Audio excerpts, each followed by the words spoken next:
So let me introduce Ryan. Ryan is a self-taught SEO and digital marketing expert. He's the founder of Thrive15 Media, and he's a leader in using AI to drive real-world results. He's got deep experience with SEO, pay-per-click, and digital PR. Ryan is known for his practical, data-driven approach and cutting through the noise. Today, he'll be sharing his insights in his masterclass, which is SEO and AI Masterclass, How to Win in a Zero-Click World. Handing over to you, Ryan. Thank you. Awesome. Appreciate you all being here. I just want to say hi so you can see my face before I share my screen. So I'm going to go ahead and share the presentation here. And again, for those who just hopped on, I did leave the slides in the comments. You guys can follow along with this, look at it afterwards, etc. So when it comes to the world of SEO and AI, the goalposts are shifting literally every single day.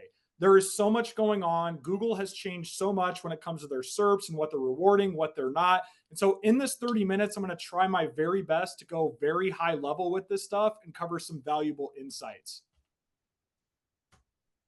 So a few things that we're going to see here in this presentation. I need to talk about the evolution of SEO and Google search and kind of where they've been moving towards, which is a zero-click experience. I'm going to explain why they're doing that here shortly. I'm going to help you answer the question of, is SEO finally dead, and give you my honest opinion on that, how you can still win in the world of SEO and AI search. I also want to encourage you to think outside the box of just SEO, and also give you some workflows and SEO and AI tools that you guys can use as well. And then we're going to open up the back half of this presentation for Q&A. So if you guys have questions, drop those in the chat, maybe write them down, and we'll kind of moderate that as time goes on. So before I dive into anything, though, I first need to establish myself as someone who knows what the hell they're talking about in the world of SEO and AI. So you'll notice a lot of these logos down here on the bottom right. I have over 8 years of experience in the SEO and digital marketing world. Most notably, I've ran SEO for sites like MarketWatch, Everyday Health, Gizmodo, National Council of Online Aging. And you'll notice here MarketWatch has a DR or domain rating of 91. So a lot of the sites that I've worked with are in the 70, 80, 90s DR and playing in what I like to call big boy SERPs, or search engine results pages. I'm going to say that term a lot in this presentation, going after highly lucrative keywords that are very competitive against the big boys like Forbes Advisor, US News, Mayo Clinic in the health niche. So I've really played in big boy SEO for a few years, so I've seen it all at this point. And I've also oversaw strategies for other websites as well. You'll see People Magazine down here on the bottom. I actually ran PPC for People Magazine for about a year and a half, managing $1 million ad budgets. So I'm familiar with the PPC side of things in addition to just SEO. My work's been featured in Forbes, Yahoo Finance, Daily Upside, several podcasts. Just Google my name and you'll hear me ramble about AI or SEO on a podcast. My current day-to-day, I'm an affiliate marketer in the tech niche. I'm going to talk about this in a little bit. I do high-ticket lead generation for clients in various industries, mostly cash-based medical. I'm an AI consultant and YouTuber with almost 18,000 subscribers. I also run my own community called the AI Marketing Insiders as well on School. So shameless plug for those who haven't subscribed already, check out my channel on YouTube. I'm mostly geared towards the content creation and marketing side of AI, just providing tutorials and reviews on that side of things. So these are Google screenshots from what's called Google Search Console. Those in the SEO world probably already knew that. The site on the top here, this is my tech website. That's an affiliate site. It runs an 80 DR, so it's an 80 domain rating. I'm in the weeds of this site literally every single day. This is a 7-figure affiliate website getting over 10 million clicks in the span of 12 months. So the reason I'm putting this up here is to prove to you guys I'm not just running some hobby blog, or I'm not just theorizing about SEO. I'm actually in the weeds of this every single day for big time sites, including a health website with a 65 domain rating, going after terms in the holistic and integrative health niche, which is very censored, by the way, but also highly competitive, battling against the Mayo Clinics of the world, Johns Hopkins. So I'm also in a variety of niches doing SEO as well. Before we get into anything tactical, though, I have to explain the evolution of Google search. It's very important to understand this foundation. So over time, starting about 2017, 2018, maybe even a little before that, we started to see featured snippets. And we still see these a lot in the SERPs, or search engine results pages. This example on the far left, when you search for something, a featured snippet still technically links to a publisher. You'll see that big blue link from MailChimp. But the important element to take away here is it's taking more SERP real estate versus before we would see 3 search results versus where we see a featured snippet now. Well, this has now transitioned to what's called AI overviews. And I'm sure a lot of you have seen AI overviews where you search for something and there's an AI generated answer from Google Gemini that's not even linking to a website whatsoever. Well, Google took that to another iteration most recently this year, and they've launched what's called AI mode. And what they're doing, the whole trend of this, is they're moving towards a zero-click experience. There was a report here from the Search Engine Journal. I actually linked off to it. An ex-Googler called sending traffic to publishers a necessary evil. So keep that in mind. So here is Google's AI mode. And I had a quick little video here just to show you what it looks like in real time if you've never seen this. This is a whole separate tab where it's 100% AI generated search results versus the all tab. And over time, what Google's going to do is right now you have to click it. This is only out to a certain number of people, but they're just going to enable AI mode for various queries without users even deciding if they want it or not. That's the path that they're going towards. So it's all about establishing zero-click SERPs. Let me move on to the next slide here. So there's a really good YouTube video from Mr. Who's the Boss. I'd recommend watching this, where he exposed Google. I'm honestly surprised YouTube didn't censor this, knowing that Google owns YouTube. And some of the takeaways that he had here are very important from what I'm about to share here shortly. So what he found is that Google is making search results worse on purpose. Ads are now dominate above the fold. Shopping ads take up 34% more space. Sponsored results, meaning the ads, are actually mimicking organic listings. So the average user who searches something, this is all by design, by the way, Google is tweaking that little ad thing so people don't know, is this an ad or is this an organic listing? This is all by design. Google's AI are stealing from websites as well. They're taking my content, they're taking your content, and they're creating AI overviews from that. Better yet, like I said, Google is doing all of this on purpose. Now you might ask, why would Google do this? Well, the reason they're doing this is because the more time you spend on Google, the more relevant or more likely you are to click an ad. Keep in mind that 60 to 70% of Alphabet Inc.'s ad revenue is from ads on Google, YouTube, search, display, etc. So Google is incentivized to keep you on their platform as long as possible. If you search something, you don't find your answer, what are you going to do? You're going to go back to Google, search again, back to Google, search again. That gives Google more opportunities to trigger ads and make you more likely to click on it. One question I get all the time, well, Ryan, aren't ChatGPT and LLMs taking over Google? A marketer that I really respect named Rand Fishkin, he's one of the few SEOs that I find very credible. He owns Spark Turo. He released this report in March 2025. And the reason I'm putting this up here is because there's a lot of clickbait that says LLMs and ChatGPT, they're taking over Google, blah, blah, blah. Google actually still has about a 90 to 91% market share in the search world. This shows 93. This is a little outdated. It's about 90 to 91% now. ChatGPT is 0.25%. They might even be 0.5% now. It's slightly going up for sure. But the other important thing to note here, what is the search intent of people on ChatGPT or LLMs? You'll notice about 16%, according to this report from SEMrush, are those looking for informational queries. Why is that important? Only 1.8% are commercial, 2.3% are transactional. And someone who's searching for something commercial or transactional, that is a higher intent person in a higher intent search. So when it comes to LLMs versus Google, at least from what I'm seeing, in my opinion, there's not as much high intent on those LLMs versus what we're still seeing on Google with the shopping, the local search, and all the other elements that go into it. So when it comes to the topic of is SEO dead, if you search for this on YouTube, you're going to find several thumbnails that look like this. The coffins, SEO is a waste of time, RIP SEO, here's what you should do, blah, blah, blah. So is SEO dead? Unfortunately, I do believe SEO is dead for the following. Those still going after top of funnel informational queries. Think what is or how to. So I pulled an example of a SERP here on the right. How to use AI for marketing. Well, what do you notice about this? An AI overview just completely gobbled it up. Same applies to other search queries. Top 5 things to do in Des Moines, Iowa. What are the best restaurants in XYZ city? AI overviews are continuing to gobble up these informational search results. And also they're gobbling up about 88% of these they trigger on from what I understand. And so SEO is dead for bloggers and niche sites relying on ad revenue. Gone are the days of Ezoic, AdThrive, Mediavine, Google AdSense.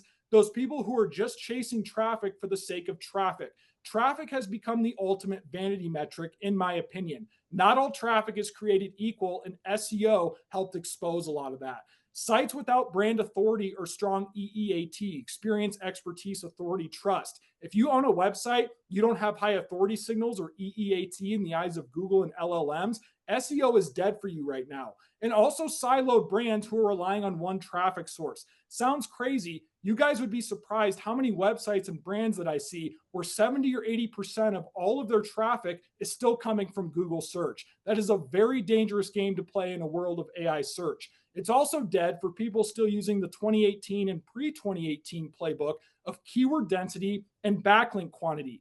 And I was there, right? The strategy used to be kind of fine-tuning keyword density, plugging as many keywords in the header tags, alt image tags and whatnot, and also just trying to pump as many high DR backlinks as possible. Well, now the goalposts have shifted as Google and other LLMs are rewarding backlink quality and also backlink relevance instead of backlink quantity. So those, and unfortunately, if you fall into any of these buckets, in my humble opinion, SEO is dead for you. However, it's not completely dead. SEO is still alive and well for those who are targeting and mastering the mid to bottom of funnel queries. So what do I mean by this? Transactional intent, comparisons, those who are looking to purchase something, for instance. So this SERP on the right-hand side, this is a very high intentional search. Best hearing aids under $500. This is towards the bottom of the funnel, as I like to call it. These two sites here, and I mentioned I worked for NCOA.org. I've actually optimized that particular page several times. This is a very lucrative keyword, in my opinion. So those sites who have authority and they're going after the mid to bottom of funnel queries and not informational queries, SEO is alive and well. There's no AI overview on this search result, and there's not a lot of AI overviews on these transactional and commercial search results. Yeah, I'm sure more will trigger over time, but there's still a lot of opportunity to win here. SEO is also still alive and well for local search, map packs, think near me searches. AI hasn't really had a huge impact on the local SEO side of things from my experience. So if you're kicking ass on local SEO, I wouldn't be too worried about AI impacting you yet anytime soon. Also, YouTube search. YouTube is the second largest search engine on the internet. A lot of people don't think about it like that. A lot of people are going to YouTube in terms of SEO and searching for solutions to their problems. Same with TikTok. A lot of people are utilizing TikTok as a search engine. And guess what? There's no AI overviews in YouTube or TikTok. Not yet, at least. And I hope there never will be, but who knows, knowing Google. Also, parasites. Those who leverage parasite platforms like Reddit, Quora, Medium, LinkedIn.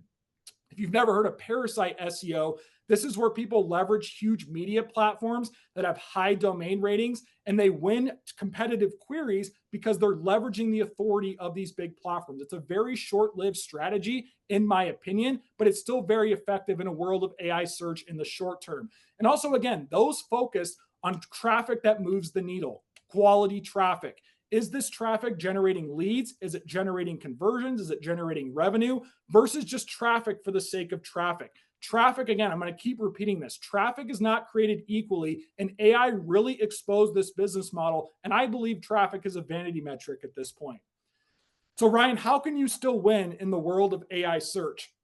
Stop chasing top of funnel traffic. Now, am I saying that you should completely ignore top of funnel informational traffic? Well, no. If you're a huge site and you have a lot of brand authority, you might still have an opportunity to win some of these. But the fact that AI overviews are triggering for 88% of top of funnel queries, it is not worth your time, in my opinion. You need to prioritize mid to bottom of funnel keywords. Traffic does not equal success. I've said this a million times, and I'll probably say it a million times more in this presentation. You also need to earn real brand authority signals. Invest in digital PR, digital public relations. You need to build relevant links, not just high DR links for the sake of building links. We need relevant and quality backlinks from quality websites in your niche. You also need to be omnipresent across socials, YouTube, and other parasite platforms. Gone are the days of just trying to write blogs on your website and hoping they show up in Google. You need to be omnipresent and have an omni-channel approach. SERPs are rewarding more YouTube videos. So if you search for something, you're probably seeing more YouTube videos in the search. You're seeing forums, you're seeing reviews from Trustpilot, Capterra, etc. And that is adding more real estate to the search engine results page. So if your brand can be omnipresent and show up in these multi-channel platforms, you're going to get more SERP real estate. Also, if you're a local business, continue to dominate local. Optimize your Google My Business profile. Pump those 5-star reviews, which you can use automations for. Also build local citations. So there is still a way to win in a world of AI search. It's just getting a lot harder than what it used to be. So Ryan, how do you create SEO content that ranks?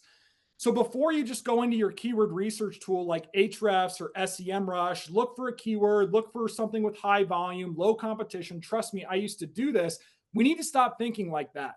The first thing that you need to do is start with a strategy. Will this piece of content or will this keyword actually drive results for my business? Will it generate leads? Will it lead to an e-commerce sale? Or is it just traffic for the sake of getting traffic? You must develop a strategy of what you're going to do before you just pull up a keyword research tool and just start writing away with AI.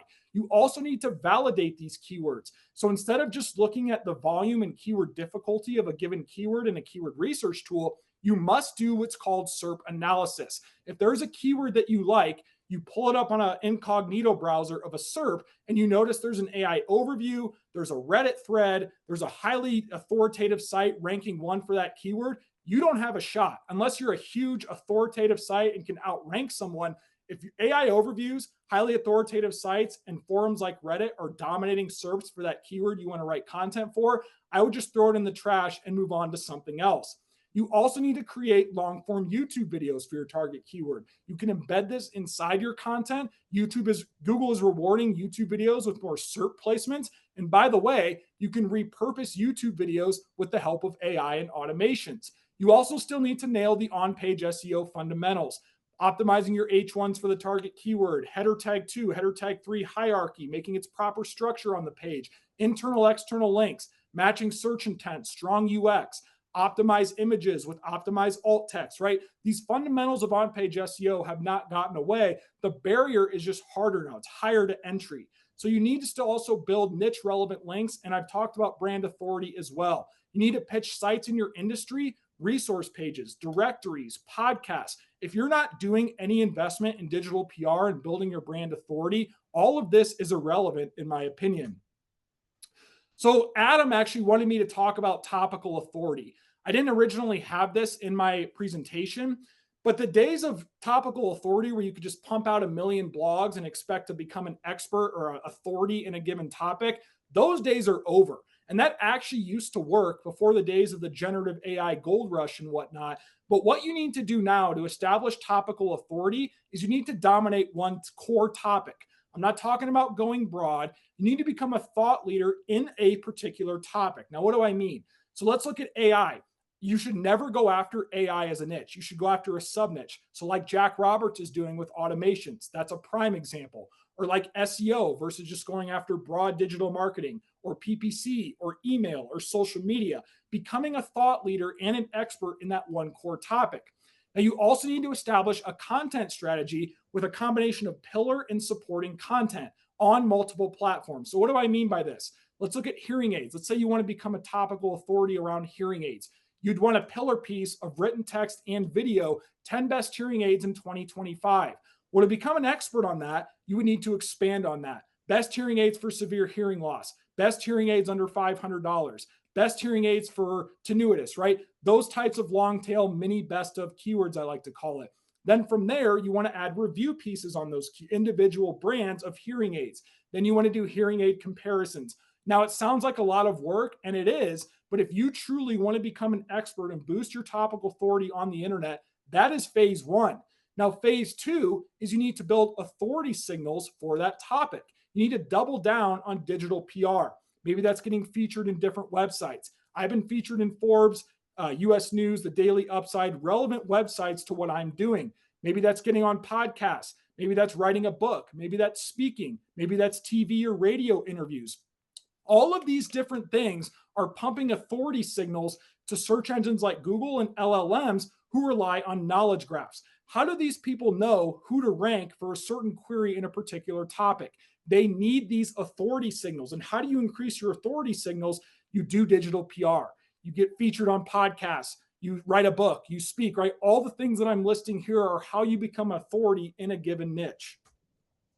So a few case studies here. I'm not going to dive into the weeds. I know we're short on time, but if you guys want to look on your own time and find sites who are kicking ass right now in the age of AI search, I would look at naplab.com. Ton of quality search intent. They utilize multimodal content, and their author, Derek Hales, has a ton of EEAT signals. He's been featured on all these publications. He has years testing mattresses. He is a proven expert in the mattress niche. So if you want to find a website that's kicking ass right now, go look at naplab.com, plug them into your SEO tool, navigate around their website, and you'll find out why what they're doing and why they're kicking ass. Another one here is NCOA.org. I mentioned I actually used to work for them. I used to run the SEO for this site.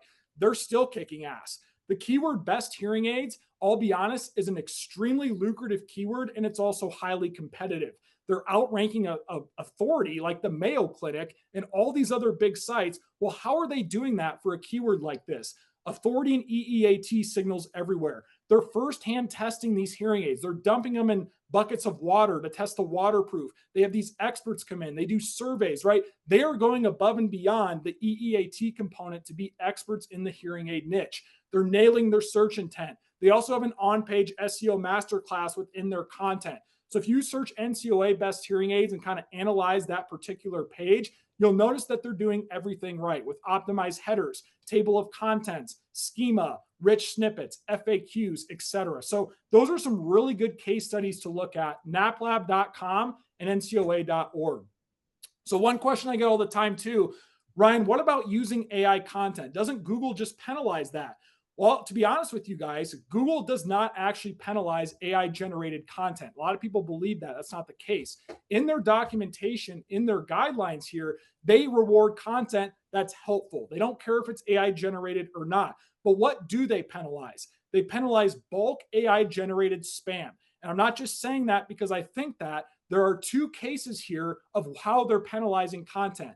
The March 2024 core update. Hundreds of websites were completely de-indexed from Google search results because that was their strategy. Bulk AI generated content through SEO tools and AI tools that can pump out 1 million blogs overnight and tackle every long tail keyword in a niche known to man.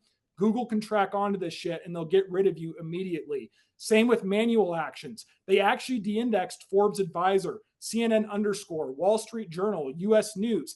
They did this towards the end of 2024, and I think they've kind of did some workarounds with different directories and whatnot. But anyways, keep in mind, Google is watching you if you're doing bulk generated AI spam. I would never suggest you do that. So here's my philosophy on how you should leverage AI in your content creation. It should support the SEO process, not replace it. So I use AI all the time, including some automations for some of these aspects, ideation and research, content outlines and drafts, SEO titles, meta descriptions, on-page SEO analysis, competitor analysis, branded cover images. Make sure they're compressed. If you have big AI-generated images, that actually slows your site down and destroys your technical SEO. Now, when it comes to AI models for copywriting, I'd recommend Claude 3.7 Sonnet. You can use GPT 4.0 in there as well, but you must have guardrails if you're going to go down this route inside either projects or inside automations through ChatGPT assistants, maybe inside the modules if you're using make.com or N8N. You need to have guardrails inside those. So one thing I'd recommend you guys do, though, is think outside the box. Prioritize emails. You must own your traffic in an AI search world.